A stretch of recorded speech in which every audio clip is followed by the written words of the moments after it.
अब बात करते हैं मध्य प्रदेश की, जहां संविधान पर सियासत जारी है।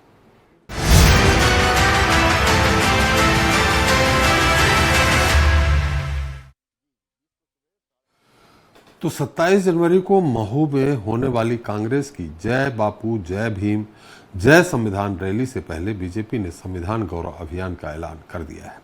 बीजेपी इस अभियान के जरिए गांवों और शहरों में रैलियों और सभाओं के माध्यम से यह बताने की कोशिश करेगी कि कांग्रेस ने 70 साल में कितनी बार संविधान के साथ खिलवाड़ किया है। इसके लिए अमित शाह, जेपी नड्डा, नितिन गडकरी, विनोद तावड़े, मुख्यमंत्री मोहन यादव और 2 अन्य केंद्रीय नेताओं को जिम्मेदारी भी दी गई है। बीजेपी के संविधान गौरव अभियान को कांग्रेस के जय बापू जय भीम जय संविधान रैली के तोड़ के रूप में देखा जा रहा है। देखना दिलचस्प होगा कि दोनों दलों में से कौन और कितना असर जनता पर छोड़ने में कामयाब होगा। आज हम इस पर चर्चा करेंगे। उससे पहले देख लेते हैं हमारी खास रिपोर्ट। अब संविधान की लड़ाई मध्य प्रदेश से लड़ी जाएगी। संविधान की 75वीं वर्षगांठ पर मध्य प्रदेश में भाजपा और कांग्रेस के बीच राजनीतिक घमासान छिड़ गया है। 27 जनवरी को कांग्रेस नेता राहुल गांधी, प्रियंका गांधी, मल्लिकार्जुन खड़गे महू में करेंगे विशाल रैली। इससे पहले बीजेपी के 7 बड़े नेता मध्य प्रदेश के 7 संभागों में संविधान गौरव दिवस के कार्यक्रमों में लेंगे हिस्सा। अमित शाह भोपाल में, जेपी नड्डा जबलपुर में, नितिन गडकरी इंदौर में और विनोद तावड़े रीवा सभा करेंगे। मुख्यमंत्री मोहन यादव ग्वालियर में रहेंगे मौजूद। 2 अन्य केंद्रीय नेता सागर और उज्जैन संभाग में सभाएं करेंगे।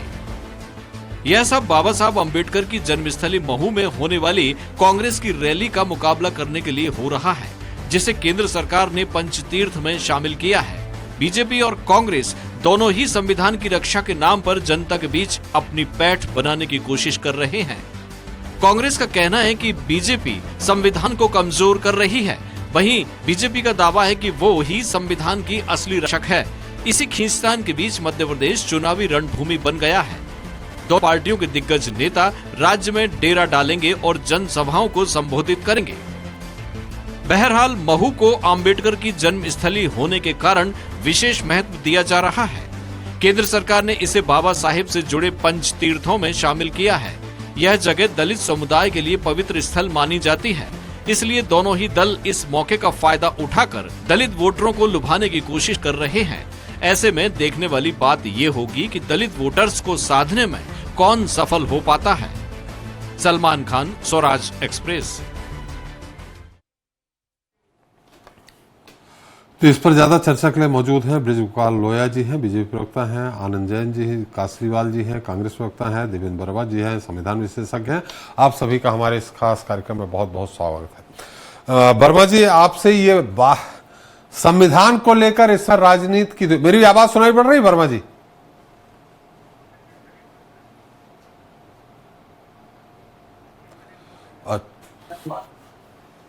जी देवेंद्र वर्मा जी, मेरी आवाज आ रही है आपको? चलिए, बीजेपी प्रवक्ता हमारे साथ बृजगोपाल लोया जी हैं। लोया जी, मेरी आवाज आ रही है आपको? आ रही है जी। लोया, ये कहीं आपको जो जय बापू जय भीम जय संविधान यात्रा शुरू की है कांग्रेस ने, वो अपनी अपनी बातें हैं, यात्राएं हैं। आपको गौरव दिवस मनाने की क्या जरूरत पड़ गई है, जब आप कह रहे हैं आप ही संविधान के असली रक्षक हैं, अंबेडकर जी के असली समर्थक हैं, कांग्रेस में अंबेडकर जी का अपमान हुआ, तो ये फिर अगर वो कर रहे हैं रैली, करने दीजिए, आपको गौरव दिवस मनाने की क्या जरूरत पड़ गई, संविधान गौरव दिवस? देखिए, एक बात बड़ी विनम्रता के साथ आग्रह कर दूं कि हमें कांग्रेस पार्टी के कार्यक्रम के कारण हम कुछ करेंगे, ये कभी संभव जी, क्योंकि कांग्रेस पार्टी छद्म राजनीति करती है, हम वास्तविक राजनीति करते हैं। हमारे लिए ये कोई आज का विषय नहीं है। आपको याद होगा कि 2019 में जब माननीय नरेंद्र मोदी जी को पूर्ण बहुमत की बंपर बहुमत मिला था, 303 सीटें हम लोकसभा में जीते थे, तब वहां सर्वप्रथम संविधान को नमन करने का काम माननीय नरेंद्र मोदी जी ने किया था। तो हमारे लिए कुछ भी नया नहीं। 1989 में जब हमारे समर्थन सरकार बनी थी, तब उस सरकार के दौरान हमने बाबा साहब भीमराव जी को भारत रत्न देने का काम किया था। जब माननीय पंडित अटल बिहारी वाजपेयी जी के नेतृत्व में हमारी सरकार 96 में बनी, उसके बाद 89 में आपका समर्थक भारत रत्न आपके बीपी सिंह जी थे प्रधानमंत्री। बीपी सिंह जी आपके यहाँ से आवाज मेरी पलट के आ रही है, आप उसको जरा धीमे कर लीजिए। मेरा ये निवेदन है कि 2000 जी, ये तो मैंने 1989 का आपको बताया, इसके बाद 1998-99 में फिर हमारी सरकार बनी, और तब अटल जी की सरकार के समय हमने ये संकल्प लिया कि हम पंचतीर्थों का विकास करेंगे, और उसमें अटल जी की सरकार ने वो स्थान भी खरीदा जहां रहकर बाबा साहब लंदन में पढ़े थे। दीक्षा भूमि का विकास हुआ नागपुर में, मऊ में यूनिवर्सिटी का काम प्रारंभ हुआ। तो हमारे लिए किसी की नकल करना या किसी कारण से या वोटों के लिए बाबा साहब को याद करना, ये हमारा काम नहीं है। जो लोग बाबा साहब का लगातार अपमान करते रहे स्वतंत्रता के पहले से और आज तक कर रहे हैं, ये उनको निकालनी थी। हमें तो इस बात का गौरव है कि कांग्रेस के जितने मंसूबे थे वो हमने ज्यादातर विफल करने की कोशिश की। हाँ, ये बात सच है कि 1975 से 77 के बीच में जब हम कमजोर थे, उस दौरान कांग्रेस ने 42 में संशोधन के माध्यम से संविधान की प्रियम्बल बदलने का काम किया, जिसको बाबा साहब ने कहा था कि यह संविधान की आत्मा है और इसमें कोई परिवर्तन नहीं किया जा सकता। तो हमने संविधान की रक्षा की है, और ये हम जनता को बताना हमारा अधिकार भी और कर्तव्य भी है। एक शब्द आपका केवल सुधार रहा हूं कि आपने कहा कि हम दावा करते हैं कि हम ही बाबा साहब के अनुयायी हैं या उनके मार्ग पर चलते हैं। तो केवल हम नहीं चलते, इस देश में करोड़ों लोग चलते हैं, उसमें से हम भी हैं। लेकिन बाबा साहब ने जब हिंदू कोड बिल 1946 में पेश किया था तो जनसंघ ने इसका विरोध किया था, मैं आपसे हिंदूवादी संगठनों ने विरोध किया था। मैं आपसे पुनः कह रहा हूं, हमने देखिए किसी भी विचार को जब तक वो नियम नहीं बन जाता है, उस पर अपना मत रखने का अधिकार सबको है। मैं पुनः आपसे जिम्मेवारी के साथ कह रहा हूं, परंतु एक और वो लोग हैं जिन्होंने बाबा साहब को चुनाव तो हरवाया और चुनाव हराने वाले को पद्म भूषण सम्मान से सम्मानित भी कर दिया। तो ये जो दोहरा चरित्र है, ये दो मुहापन है। अभी आपने थोड़े दिन पहले देखा कि महाराष्ट्र के चुनाव में कांग्रेस के नेता राहुल गांधी जी एक डायरी लाल हाथ में रखे थे जिस पर लिखा था भारत का संविधान, और उसमें पूरे अंदर पेज खाली थे। तो ये जो संविधान का अपमान करने वाले लोग हैं, बाबा साहब का अपमान करने वाले लोग हैं, इनकी करतूतें जनता को बताना और किस तरह हम संविधान बचाने में कामयाब रहे, ये उपलब्धि बताना, ये हमारा अधिकार भी है और हमारा कर्तव्य भी है, जो भारतीय जनता पार्टी कर रही है। आनंद जी, आपको मेरी आवाज आ रही? आनंद जी, आपको मेरी आवाज आ रही? आ रही है सर, आ रही है जी। आनंद जी, गौरव दिवस, संविधान गौरव दिवस, अभी लोया जी ने बहुत सारी चीजें कह दी कि सिर्फ बाबा साहब के नाम पे राजनीति करते हैं, बाबा साहब का कोई आपने सम्मान नहीं किया। उन्होंने यही बताया कि हम पंचतीर्थ, उन्होंने ये भी उदाहरण दिया कि हमने लंदन में जहां रहे हैं अंतिम समय उसको खरीदा, नागपुर में हो चाहे दिल्ली में हो जहां अंतिम समय बाबा साहब रहे हैं, वो उस गली का अलीपुरा में वो जो मकान था उसमें सबको उन्होंने एक ऐतिहासिक स्थल बनाया। इस तरह के और कई बातें कही। अब इन परिस्थितियों में वो कह रहे हैं कि जय बापू, जय भीम, जय संविधान यात्रा सिर्फ राजनीतिक यात्रा है, आप उनको भुनाने का प्रयास कर रहे हैं। मेरा इनसे ये प्रश्न है, जब रामलीला मैदान में चली गई थी तब बीजेपी कहाँ थी? बीजेपी के लोग ही थे। क्या आपकी आवाज नहीं आ रही ढंग से जैन साहब? जैन साहब, आपकी आवाज नहीं आ पा रही।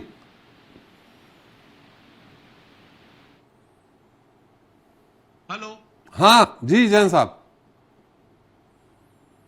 मेरा ये प्रश्न है कि रामलीला मैदान में जो संविधान की प्रतियां जलाई गई थी, बाबा साहब का पुतले जलाए गए थे, वो तो बीजेपी थे। कब जलाए थे? एक बार फिर से बोलिए। रामलीला मैदान में संविधान की प्रतियां के साथ बाबा भीमराव अम्बेडकर। आपकी आवाज कट रही है आनंद जी, मैं फिर आपके पास आऊंगा, फिर जब तक तकनीकी कारण कॉल कराइए सर।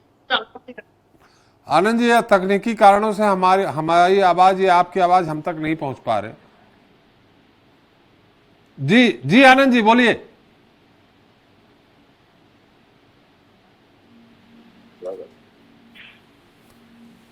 चले उनके पास फिर चलेंगे, एक बार फिर चलते हैं देवेंद्र वर्मा जी के पास। देवेंद्र जी, मेरी आवाज आ रही है क्या आपको? देवेंद्र जी, मेरी आवाज आ रही है आपको? आ रही है, आपकी आवाज आ रही है मुझे। नहीं, देवेंद्र जी से मैं, देवेंद्र वर्मा जी, आपको मेरी आवाज आ रही? आपकी आवाज मुझे आ रही है, शायद मेरी आवाज आपको नहीं आ रही है। जी जी वर्मा जी। वर्मा जी, जो संविधान को लेके इस समय बीजेपी और कांग्रेस के बीच में जिससे जद्दोजहद हो रही है, ये कहते हैं कि हम संविधान के असली समर्थक है, वो कह रहे हैं बाबा साहब के असली समर्थक हम हैं।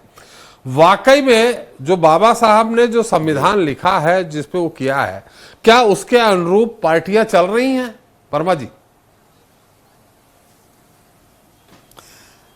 नहीं, देखा है, ऐसी है कि ये जो संविधान बातें शुरू हुई जी ये मैं इसकी पृष्ठभूमि में जाऊंगा। पिछले लोकसभा चुनाव के दौरान चुनावी नारा एक ये दिया कि यदि भारतीय जनता पार्टी की सरकार बनी तो ये संविधान को बदल देगी। जी एक्चुअली संविधान को बदलने जैसा कोई इशू नहीं है, क्योंकि संविधान में अभी तक लगभग 106 अमेंडमेंट हो चुके हैं और संविधान की धारा 368 में संविधान में परिवर्तन का, संविधान में संशोधन का प्रावधान भी है। जी। और भाजपा के शासनकाल में यदि मोदी जी का शासनकाल देखें तो 2015 से लेके और अभी तक केवल 7 अमेंडमेंट संविधान में हुए हैं और बाकी उसके पहले के सारे अमेंडमेंट जो है संविधान हमने लागू किया 1950 में और 1951 से ही उसमें अमेंडमेंट का सिलसिला शुरू हो गया। मतलब 1 साल भी नहीं हुआ था और संविधान में संशोधन का सिलसिला शुरू हो गया।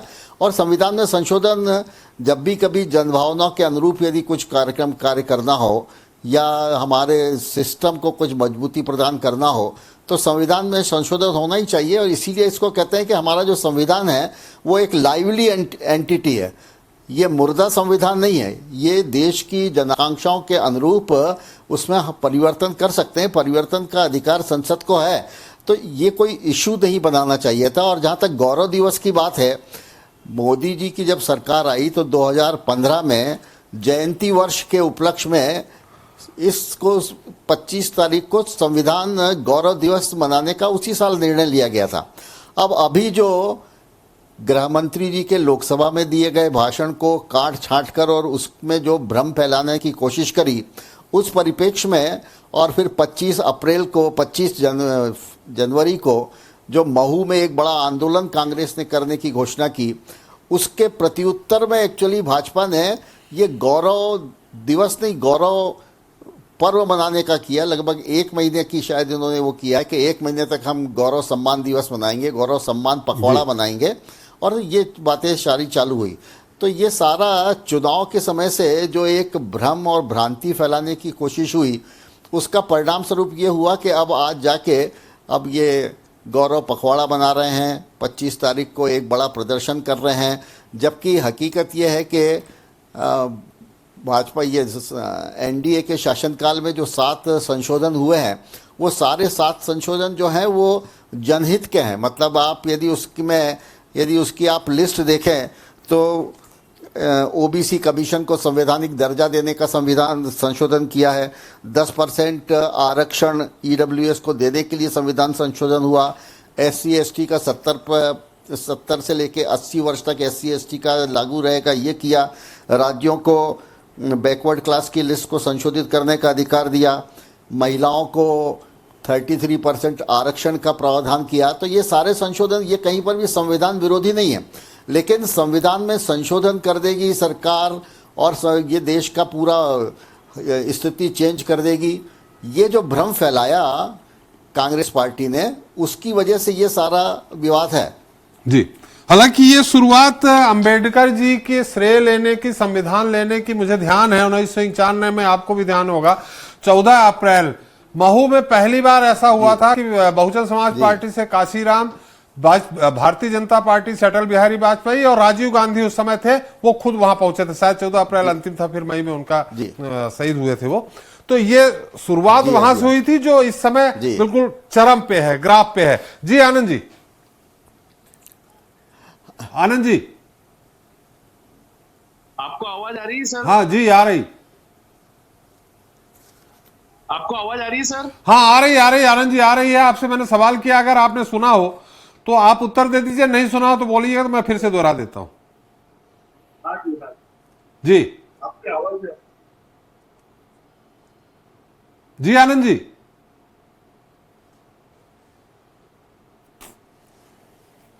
Hello hello. आनंद जी, आपने मेरा सवाल सुना है क्या? आपकी आवाज नहीं आ पा रही। अगर विपक्ष आवाज नहीं पहुंचाएगा हम तक तो विपक्ष की आवाज कहां से जाएगी? सर आपकी टेक्निकल प्रॉब्लम है, विपक्ष तो तैयार बैठा है आपको जवाब देने के लिए। जी। अब आपकी आवाज क्लियर नहीं है, प्रश्न वापस बताइए सर। प्रश्न यह है कि लोया जी को सुना था आपने? जो बीजेपी के प्रवक्ता है उनको सुना था क्या आपने? हाँ जी, सुन लिया था, बस उनका उत्तर दे दीजिए। मैं वही बोल रहा हूँ कि ये वही भारतीय जनता पार्टी है जिनने संविधान की प्रतियां जलाई थी, ये वही भारतीय जनता पार्टी है जिनने बाबा भीमराव अम्बेडकर के पुतले जलाए थे। ये संविधान के लिए ये हमारी कांग्रेस ने बाबा भीमराव अम्बेडकर को संविधान सभा का सदस्य बनाया, उसके बाद ड्राफ्टिंग कमेटी का चेयरमैन बनाया, उसके बाद कानून मंत्री बनाया। ये सब कांग्रेस की सरकार में हुआ, तो हम कहां से अपमान कर रहे हैं? कानून मंत्री इस्तीफा भी दिए थे आप ही की सरकार में, और वो इस्तीफा आपने स्वीकार भी कर लिया था। नहीं, देखिए कुछ कारण होते हैं कि वो मैं उतना पूछ चुकी, मैं जन्म भी नहीं हुआ था, पर ये बनाया किसने था? कांग्रेस ने। ड्राफ्टिंग कमेटी का चेयरमैन किसने बनाया? कांग्रेस की सरकार थी। तो हमने तो बाबा भीमराव अंबेडकर की विचारधारा को संविधान में परिवर्तित करके जन जन तक को फायदा पहुंचाने की कोशिश करी। और ये आज इनको गौरव दिवस क्यों याद आ रहा है?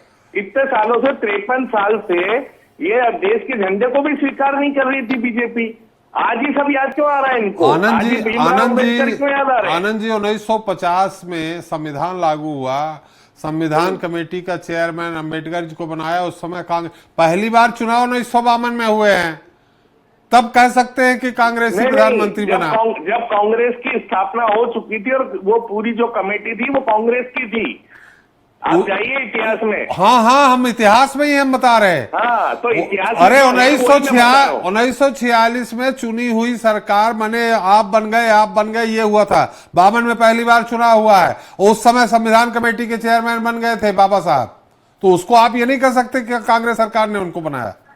नहीं, कांग्रेस नहीं, कांग्रेस में जवाहरलाल नेहरू जी, महात्मा गांधी जी, सरदार वल्लभ भाई पटेल, जितने भी उसके समिति के सदस्य थे वो कांग्रेस के ही थे जी। बीजेपी का एक भी व्यक्ति नहीं था उसमें। बीजेपी पैदा ही नहीं हुई थी तब, तो फिर बात ही खत्म हो गई जी।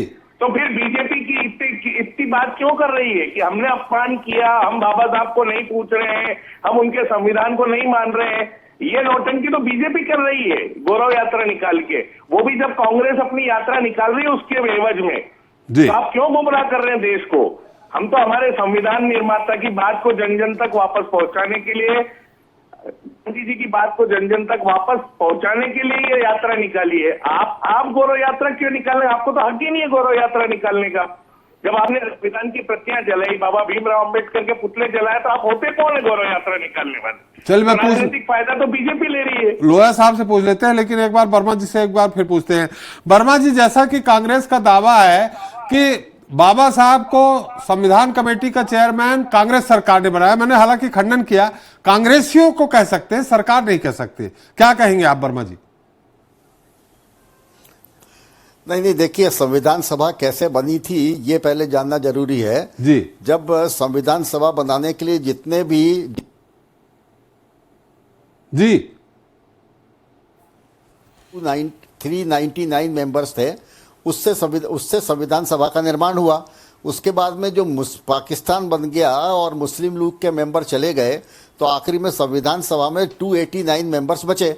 वो 289 मेंबर्स की संविधान सभा थी, और उसमें कोई कांग्रेसी या कोई जनसंघी या ऐसा नहीं था। एक्चुअली वो सारे चुने हुए जनप्रतिनिधि थे, वो हिंदू महासभा से भी थे, वो सोशलिस्ट पार्टी से भी थे, और उस समय के डिफरेंट जो दल थे उन सब से निर्वाचित सभाओं में निर्वाचित वो थे, और राज्यों के प्रतिनिधि थे।